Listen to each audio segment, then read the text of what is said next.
माता दी, बहुत प्राचीन समय की बात है जब संसार में अधर्म, असंतोष, लोभ, क्रोध और ईर्ष्या बढ़ती जा रही थी। मनुष्य अपने स्वार्थ में डूबे हुए थे। धर्म से विमुख होकर दुख, दरिद्रता और अशांति का जीवन जी रहे थे। देवताओं ने देखा कि पृथ्वी पर संतोष नामक भाव लुप्त हो चुका है। हर कोई अधिक पाने की लालसा में दुखी था। तब सभी देवता भगवान श्री गणेश जी के पास गए और उनसे प्रार्थना की, हे विघ्नहर्ता, संसार में शांति, प्रेम और संतोष की स्थापना हो। भगवान गणेश जी ने मुस्कुराते हुए कहा, समय आ गया है कि मेरी संतान के रूप में एक ऐसी शक्ति का प्राकट्य हो जो केवल संतोष के द्वारा मनुष्य के दुख को हर सके। इसी निर्णय के साथ संतोषी माता जी का अवतरण हुआ। माता का स्वरूप अत्यंत दिव्य, शांत, करुणामयी था। उनके हाथों में त्रिशूल, कलश, कमल और माला थी। चेहरे पर अपूर्व तेज था। उनकी आने के साथ ही उनके घरों में शांति लौटने लगी जहां असंतोष का डेरा था। संतोषी माता का प्राकट्य होने के बाद धीरे धीरे उनकी महिमा का विस्तार हुआ। एक गांव में सुहागन नाम की एक वृद्ध स्त्री रहती थी। वह अत्यंत गरीब थी और उसके 3 पुत्र थे। तीनों पुत्र स्वार्थी, लालची और अपनी माँ को तिरस्कृत करते थे। उस वृद्धा का सबसे छोटा पुत्र, जिसका नाम सुधीर था, अत्यंत सरल हृदय, विनम्र और भक्तिभाव से परिपूर्ण था। वह माता पिता की सेवा करता और अपनी मेहनत से जीवन यापन करता, लेकिन उसके भाइयों को उससे ईर्ष्या थी। वे उसे घर से निकालने की योजना बना रहे थे। एक दिन वृद्धा ने संतोषी माता से मन में प्रार्थना की, माते, मेरे घर में प्रेम और संतोष का वास हो। मेरे बच्चों में मोह, ममता और भाईचारे की भावना आए। रात्रि में संतोषी माता ने वृद्धा को स्वप्न में दर्शन दिए और कहा, हे माते, तुम्हारे मन में संतोष है, इसलिए मैं तुम्हारे घर अवश्य आऊंगी। अगले दिन ही वृद्धा के घर में छोटे छोटे चमत्कार होने लगे। जहाँ पहले कलह रहता था वहाँ शांति होने लगा। उसके बेटों के मन में परिवर्तन आने लगे। जब वृद्धा के घर में चमत्कार होने लगे तब गांव की ओर और भी कई स्त्रियां यह देखकर हैरान होने लगी। एक दिन वृद्धा ने अपने पड़ोसियों से कहा, बहनों, मैं तो अब प्रतिदिन संतोषी माता का स्मरण करती हूँ। उन्होंने ही मेरे घर का कलह शांत किया है। सभी स्त्रियां पूछने लगी, माते, यह संतोषी माता कौन है, हमें भी बताइए। वृद्धा बोली, सुनो, संतोषी माता वही हैं जो अपने भक्तों के मन में संतोष और शांति का बीज बो देती हैं। उनकी पूजा करने से घर में कभी झगड़ा, दरिद्रता और दुख नहीं रहता। इसके बाद वृद्धा ने सभी को संतोषी माता के व्रत का विधान बताया। व्रत की विधि बताई। प्रातः स्नान करके स्वच्छ वस्त्र धारण करें, माता का चित्र या मूर्ति स्थापित करें, गुड़ चना का भोग लगाएं, माता की कथा सुने, 8 शुक्रवार तक यह व्रत करें। विशेष ध्यान दें कि व्रत के दिन खट्टा बिल्कुल ना खाएं। जब व्रत पूर्ण हो जाए तो 8 बालकों को खिलाकर गुड़ चना खीर पूरी का भोग लगाकर व्रत को संपन्न करें। कहते हैं कि जिसने भी सच्चे मन से यह व्रत किया उसके जीवन के कष्ट दूर हुए और घर में सुख शांति आई। सुधीर की पत्नी सुशीला ने भी जब यह कथा सुनी, उसने मन में निश्चय किया कि वह भी माता का व्रत करेगी, क्योंकि उसके जीवन में भी बहुत दुख थे। उसके पति को नौकरी नहीं मिल रही थी, ससुराल में तिरस्कार मिल रहा था और दरिद्रता बनी हुई थी। सुशीला ने जैसे ही संतोषी माता की कथा और व्रत का महत्व जाना, उसके मन में श्रद्धा का दीप जल उठा। उसने मन में ही प्रण किया, मैं माता का व्रत करूंगी, चाहे कितनी भी कठिनाई आए। मैं 8 शुक्रवार तक माता का पूजन करूंगी। लेकिन उसके जीवन में परिस्थितियां बहुत कठिन थी। घर में पैसे नहीं थे, पति नौकरी की तलाश में इधर उधर भटक रहा था, सास ससुर के ताने मारते थे, लेकिन सुशीला ने हार नहीं मानी। पहले शुक्रवार वह सुबह जल्दी उठी, झाड़ू पोछा करके स्नान किया, माता का चित्र बनाया और माँ को फूल, गड़ा, गुड़, चना चढ़ाकर व्रत शुरू किया। वह भूखी प्यासी रहकर माता की कथा सुनती और प्रार्थना करती। माँ, मुझे आपके चरणों की शरण चाहिए, मेरे जीवन से दुख दूर कीजिए। उसके घर में लोग उपहास करते। कोई कहता, कहाँ ये व्रत पूजा से पेट भरने वाला है। कोई कहता, किसी देवी से कुछ नहीं होने वाला, काम कर घर चला। लेकिन सुशीला ने किसी की बात नहीं मानी। वह हर शुक्रवार श्रद्धा से व्रत करती, कथा सुनती और अंत में संतोषी माता की जय बोलती। धीरे धीरे माता की कृपा प्रकट होने लगी। चौथे शुक्रवार तक सुशीला के पति सुधीर को एक बड़ा अवसर मिल गया, जिसने उसे अच्छी नौकरी का प्रस्ताव दिया। 5वें शुक्रवार उसके घर में धन संपत्ति आने लगी। 6ठे शुक्रवार सास ससुर का व्यवहार बदल गया। 7वें शुक्रवार उसके घर में सुख शांति की लहर दौड़ गई। 8वें शुक्रवार सुशीला ने व्रत पूर्ण कर उद्यापन किया। 8 बच्चों को भोजन कराया, गुड़ चना खीर पूरी का भोग लगाया और माता से कहा, हे माँ, आपने मेरे जीवन के सारे दुख हर लिए, अब मैं सदा आपके चरणों में रहूंगी। उसके बाद उसके घर में कभी दरिद्रता नहीं आई। बहुत समय पहले की बात है, जब तीनों लोकों में अशांति फैली हुई थी। धन की लोभी स्वार्थी लोग धरती पर दुख फैलाने लगे थे। देवता भी चिंतित थे कि मनुष्य अपने दुखों में उलझकर भक्ति और धर्म से विमुख हो रहे हैं। तब भगवान गणेश जी की 2 पत्नियां रिद्धि और सिद्धि, उनके 2 पुत्र थे शुभ और लाभ।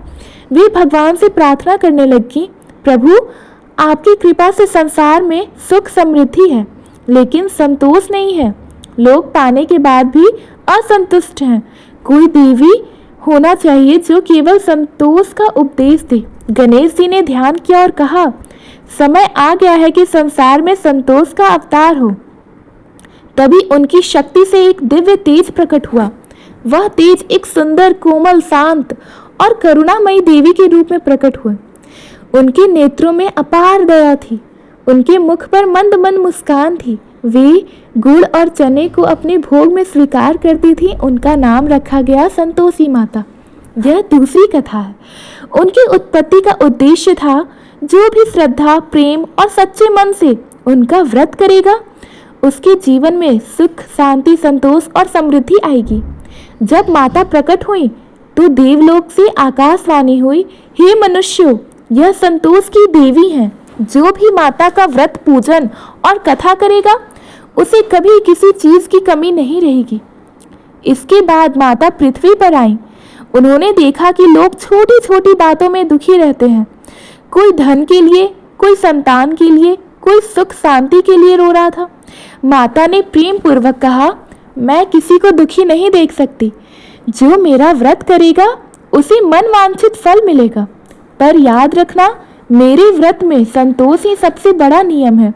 अगर कोई मेरा व्रत करके असंतोष दिखाए तो मैं उससे दूर चली जाऊंगी।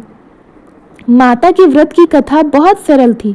हर शुक्रवार माता का पूजन, गुड़ चना का भोग, 8 बच्चों को भोजन और कथा सुनाना, बस इतना ही। पर असली रहस्य था सच्चे मन से, बिना लोभ, बिना अपेक्षा के पूजा करना। धीरे धीरे उनकी महिमा सारी पृथ्वी पर फैल गई। गरीब, दुखी, पीड़ित सबने जब व्रत किया, उन्हें सुख शांति मिलने लगी। माता के पूजन से लोगों के मन में एक अलौकिक शांति, संतोष और आनंद प्रकट होने लगा। संतोषी माता की महिमा इतनी अपार थी कि उनका व्रत करने वाले हजारों लाखों भक्तों के जीवन में चमत्कार होने लगे। एक दिन की बात है, एक गरीब ब्राह्मण परिवार था। उनके घर में रोज झगड़ा होता था। पति बेरोजगार था, पत्नी दुखी थी, बच्चे भूखे रहते थे। एक दिन ब्राह्मण की पत्नी ने पड़ोस से संतोषी माता का व्रत की कथा सुनी। उसने तुरंत निर्णय लिया, मैं माता का व्रत करूंगी, भले ही घर में अन्न ना हो, लेकिन गुड़ चना माता को अर्पण करूंगी। पहले शुक्रवार उसने व्रत किया, मन में पूरी श्रद्धा थी। दूसरे शुक्रवार उसके पति को अचानक काम मिल गया। तीसरे शुक्रवार बच्चों को पेट भर भोजन मिला। 8वें शुक्रवार तक उनके घर में सुख शांति लौट आई। माता की कृपा से उनके घर में दरिद्रता, असंतोष और दुख भाग गया। एक दूसरी कथा भी प्रसिद्ध है। एक गांव में सीता नामक महिला रहती थी। उसका पति परदेश में नौकरी करता था। वर्षों बीत गए, उसका पति न लौटा। सीता दिन रात रोती रहती थी। एक दिन किसी साध्वी ने उसे बताया, बेटी संतोषी माता का व्रत करो, माता स्वयं तेरे दुख को दूर करेंगी। सीता ने सच्चे मन से व्रत करना शुरू किया। गुड़ चना का भोग, 8 बच्चों को भोजन और माता की कथा सुनी। उसका मन तो शांत हो गया। 8 शुक्रवार पूरे होने के बाद उसके पति ने अचानक घर लौटने का निर्णय लिया। वह घर आकर बोला, पता नहीं क्यों मन बेचैन होने लगा, लगता है कोई शक्ति मुझे खींच लाई। सीता ने रोते हुए माता के चरणों में धन्यवाद दिया। ऐसे सैकड़ों किस्से लोक में प्रचलित हैं। माता ने गरीब को धन, दुखी को सुख, रोगी को स्वास्थ्य, निर्बल को बल और असंतुष्ट को संतोष प्रदान किया है। माता स्वयं कहती हैं, जो भी मेरे व्रत में लोभ, तृष्णा या दिखावे के लिए पूजा करेगा उसे केवल बाहरी फल मिलेगा, पर जो सच्चे मन से प्रेम पूर्वक संपूर्ण श्रद्धा से मेरा व्रत करेगा उसे मन की शांति और अस्थायी सुख मिलेगा, स्थायी सुख मिलेगा। संतोषी माता के व्रत की एक और विशेषता थी, उनकी पूजा में कोई खर्च, दिखावा या आडंबर नहीं था। सिर्फ एक सुपारी, गुड़ चना और मन में भक्ति। माता के दरबार में अमीर गरीब का भेद नहीं था। उनकी कृपा इतनी सहज थी कि जिसने सच्चे मन से माता संतोषी का स्मरण किया उसके मन के द्वार खुल गए और सारे संकट मिटने लगे। संतोषी माता का व्रत बहुत ही सरल लेकिन अत्यंत प्रभावशाली होता है। यह व्रत विशेष रूप से शुक्रवार के दिन किया जाता है। माता के व्रत में श्रद्धा, भक्ति और संतोष ही सबसे बड़ा नियम है। प्रातः स्नान करें और पवित्र होकर संकल्प लें, आज मैं संतोषी माता का व्रत श्रद्धा से करूंगी। घर के किसी स्वच्छ स्थान पर माता की तस्वीर या मूर्ति रखें। एक कलश जल में भरकर रखें। माता के सामने एक छोटी सी वेदी बनाकर उस पर लाल कपड़ा बिछाएं। माता को गुड़ और चना का भोग अर्पित करें। माता को पीले फूल, दीपक, अगरबत्ती और धूप अर्पित करें। 8 छोटे बच्चों, लड़की या लड़की कोई भी, को यथाशक्ति भोजन कराएं। यदि बच्चे उपलब्ध ना हो तो किसी को गुड़ चना दान दे दें। पूजन के बाद माता की कथा श्रद्धा से सुने या पढ़ें। व्रत करने के दिन खट्टा पदार्थ खाना वर्जित है। दही, इमली, नींबू, अचार कुछ भी नहीं खाएं। व्रत को 16 शुक्रवार तक लगातार करना चाहिए। अगर कोई इच्छा जल्दी पूर्ण हो जाए तब भी 16 व्रत पूरे करें। व्रत समाप्ति के दिन उद्यापन करें। माता को विशेष भोग, 8 बच्चों को भोजन और यथाशक्ति दान करें। एक और कथा, बहुत समय पहले की बात है। एक नगर में एक निर्धन ब्राह्मण रहता था। उसके 7 पुत्र थे, लेकिन सबसे छोटा पुत्र अपनी माँ का सबसे प्रिय था। कुछ समय बाद घर की आर्थिक स्थिति बिगड़ गई। ब्राह्मण के सभी बड़े पुत्र स्वार्थी हो गए और अपनी पत्नियों के साथ सुखपूर्वक रहने लगे, पर माता पिता और छोटे भाई को कोई ध्यान नहीं देता। छोटे पुत्र का मन दुखी था। उसकी पत्नी भी बड़ी सीधी और भोली थी। घर में रोज लड़ाई झगड़ा, अपेक्षा और दरिद्रता बनी रहती। एक दिन ब्राह्मण की बहू ने पड़ोस में संतोषी माता की कथा सुनी। उसे बहुत अच्छा लगा। उसने निर्णय लिया कि वह माता का व्रत करेगी। शुक्रवार को उसने माता का व्रत प्रारंभ किया। वह स्नान करके माता की पूजा करती, गुड़ चना का भोग चढ़ाती और व्रत की कथा सुनती। कई शुक्रवार तक उसने श्रद्धा से व्रत किया। धीरे धीरे उसके घर की स्थिति सुधरने लगी। उसका पति परदेश में नौकरी के लिए गया था। वह वहाँ कष्टों में था। एक दिन उसके मालिक ने उसे बुलाकर कहा, तुम ईमानदार हो, मैं तुम्हें अपनी संपत्ति का अधिकारी बनाता हूँ। उसका पति धन धान्य से भरकर घर लौटा। माता की कृपा से उनके घर में सुख शांति लौट आई। बहू ने माता के व्रत का उद्यापन किया। उस दिन वह घर के सभी लोगों को भोजन करा रही थी। अचानक किसी ने खट्टा पदार्थ उसके भोजन में डाल दिया। बहू को ध्यान नहीं रहा और वह खा बैठी। कुछ ही दिनों बाद उनका सुख फिर छिन गया। पति की नौकरी चली गई। घर में कलह शुरू हो गई। बहू ने माता के चरणों में सिर झुकाया और कहा, माँ मुझसे भूल हुई, मैं फिर से व्रत करूंगी। उसने फिर से 16 शुक्रवार तक व्रत किया। इस बार वह बहुत सावधान थी। उसने उद्यापन में कोई कमी नहीं की। 8 बच्चों को भोजन कराया, गुड़ चना को भोग अर्पित किया। माता प्रसन्न हुई। उनके घर में फिर से धन, सुख, शांति और संतोष आ गया। सभी परिवारजन आपस में प्रेम से रहने लगे। संतोषी माता ने संदेश दिया, जो भी सच्चे मन से मेरा व्रत करेगा, मेरे चरणों में श्रद्धा रखेगा, उसका जीवन भी कभी कमी नहीं रहेगी। पर जिसने लोभ, असंतोष या द्वेष किया, मेरा आशीर्वाद उससे दूर हो जाएगा। संतोषी माता का मंदिर जोधपुर राजस्थान में है। राजस्थान के जोधपुर में स्थित यह मंदिर अत्यंत प्रसिद्ध है। यहाँ दूर से श्रद्धालु माता के दर्शन के लिए आते। शुक्रवार के दिन यहाँ विशेष भीड़ रहती। ग्वालियर के हृदय स्थल पर स्थित यह मंदिर भी भक्तों की आस्था का प्रमुख केंद्र है। यहाँ हर शुक्रवार को भक्त माता के व्रत के लिए एकत्रित होते। संतोषी माता का मंदिर मध्य प्रदेश ग्वालियर में भी है। संतोषी माता का मंदिर वाराणसी उत्तर प्रदेश में भी है। काशी नगरी में स्थित संतोषी माता का यह मंदिर बहुत पुराना और चमत्कारी माना जाता है। यहाँ भक्त गुड़ चना चढ़ाकर माता से मनोकामना मांगते हैं।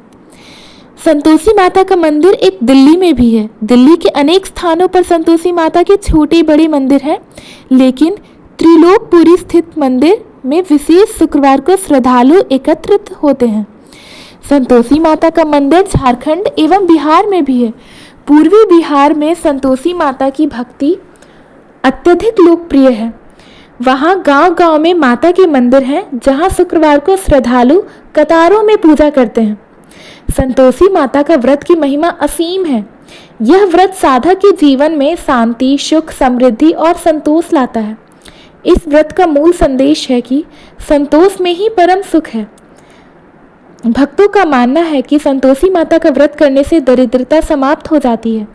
गृह कलह, आपसी मनमुटाव, व्यापार में घाटा, बेरोजगारी, विवाह में बाधा, संतान सुख की समस्या, ये सभी दूर हो जाती है। माता सच्चे मन से व्रत करने वाले भक्त की सभी कष्ट को दूर कर लेती है। कई भक्तों के अनुभव है कि जैसे ही उन्होंने माता का व्रत शुरू किया, उनके जीवन में आश्चर्यजनक परिवर्तन हुए। कुछ को नौकरी मिली, कुछ के विवाह तय हुए, कई लोगों के घर में सुख शांति लौटी। बहुत से लोग बताते हैं कि जब उन्होंने सच्चे मन से माता का व्रत किया, उनके घर में लक्ष्मी जी का वास हुआ। संतोषी माता के व्रत में सबसे महत्वपूर्ण है संतोष और श्रद्धा। इस व्रत में खर्च नहीं है, केवल गुड़ और चना का भोग अर्पित किया जाता है। कोई बड़ा आयोजन नहीं है, कोई तामझाम नहीं है। माता केवल भक्त का मन देखती हैं। इस व्रत में खट्टा खाना पूर्णतः वर्जित है, क्योंकि खट्टेपन में असंतोष का भाव है। व्रत के दिन किसी के से कलह, झगड़ा, अपशब्द बोलना वर्जित है। संसार की सभी इच्छाएं पूरी हो या ना हो, लेकिन यदि मन में संतोष है तो वही परम सुख है। जहाँ संतोष है वहाँ माँ स्वयं निवास करती हैं। संतोषी माता केवल भक्ति से प्रसन्न होती हैं और अपने भक्तों के जीवन में चमत्कार करती हैं। उनके अनगिनत चमत्कारों की कहानियां भक्तों के मुख से सुनने को मिलती है। यहाँ हम कुछ प्रसिद्ध और प्रेरक चमत्कार प्रस्तुत कर रहे हैं। मध्य प्रदेश के एक गांव में एक निर्धन महिला रहती थी। उसका घर बहुत गरीब था। खाने के लिए 2 वक्त की रोटी भी कठिनाई से जुटती थी। एक दिन किसी ने उसे संतोषी माता का व्रत करने की सलाह दी। उसने पूरी श्रद्धा के साथ शुक्रवार का व्रत करना आरंभ किया। केवल गुड़ और चने का भोग लगाती, माता से प्रार्थना करती। कुछ ही सप्ताहों में उसके पति को रोजगार मिला, बच्चों की पढ़ाई में सुधार हुआ और धीरे धीरे उनका घर धन धान्य से भर गया। वह कहती थी, माता ने मेरी झोली खुशियों से भर दी है। उत्तर प्रदेश में एक शहर है। एक युवती के विवाह में बार बार रुकावट आ रही थी। कोई भी रिश्ता बनते बनते टूट जाता था। माता के किसी भक्त ने उसे व्रत करने को कहा। उसने पूरे 16 सोमवार का व्रत श्रद्धा से किया। 16वें शुक्रवार को उसका विवाह एक अच्छे परिवार में तय हो गया। विवाह के बाद वह हर शुक्रवार को माता के मंदिर जाकर धन्यवाद देने लगी। दिल्ली की एक महिला को कई वर्षों से संतान सुख की प्राप्ति नहीं हो रही थी। उसने न जाने कितने मंदिरों में मन्नत मांगी थी, लेकिन कोई परिणाम नहीं मिला। फिर किसी ने उसे संतोषी माता के व्रत के बारे में बताया। उसने माता का व्रत शुरू किया, हर शुक्रवार को पूजा की और अंत में एक स्वस्थ पुत्र रत्न की प्राप्ति हुई। उसकी आंखों में हमेशा माता के लिए कृतज्ञता के आंसू रहते हैं। राजस्थान के जयपुर में एक सज्जन की नौकरी अचानक चली गई। घर की आर्थिक स्थिति खराब होने लगी। बहुत प्रयासों के बाद भी कई काम नहीं मिला। अंत में उन्होंने संतोषी माता का व्रत किया। छठे शुक्रवार को ही उन्हें अपने पुराने कार्यालय से दोबारा बुलावा आया। उन्हें पहले से ही अच्छी स्थिति में नौकरी मिली। एक परिवार में पति पत्नी के बीच हमेशा झगड़े रहते थे। बच्चों पर भी इसका असर पड़ रहा था। किसी पड़ोसी ने उन्हें संतोषी माता के व्रत का सुझाव दिया। दोनों ने मिलकर माता का व्रत किया। आश्चर्यजनक रूप से उनके बीच प्रेम और समझ बढ़ गई। घर में शांति लौट आई। ग्वालियर के एक भक्त को एक गंभीर बीमारी हो गई थी। डॉक्टरों ने जवाब दे दिया था। उस भक्त ने माता का व्रत शुरू किया और सच्चे मन से प्रार्थना की। 9वें शुक्रवार के दिन उसकी बीमारी धीरे धीरे ठीक होने लगी और वह पूर्णतः स्वस्थ हो गई। एक व्यापारी के व्यापार में भारी नुकसान हो रहा था। वह कर्ज में डूब गया। किसी ने उसे माता का व्रत करने की सलाह दी। उसने श्रद्धापूर्वक 16 सोमवार का शुक्रवार का व्रत किया।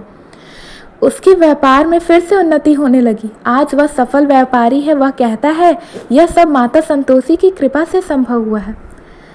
कहते हैं हरियाणा के एक गांव में एक वृद्धा को स्वप्न में माता ने दर्शन दिए और कहा, यहाँ मेरी प्रतिमा स्थापित करो, मैं यहाँ भक्तों की मनोकामना पूर्ण करूँगी। वृद्धा ने गांव वालों से मिलकर मंदिर बनवाया।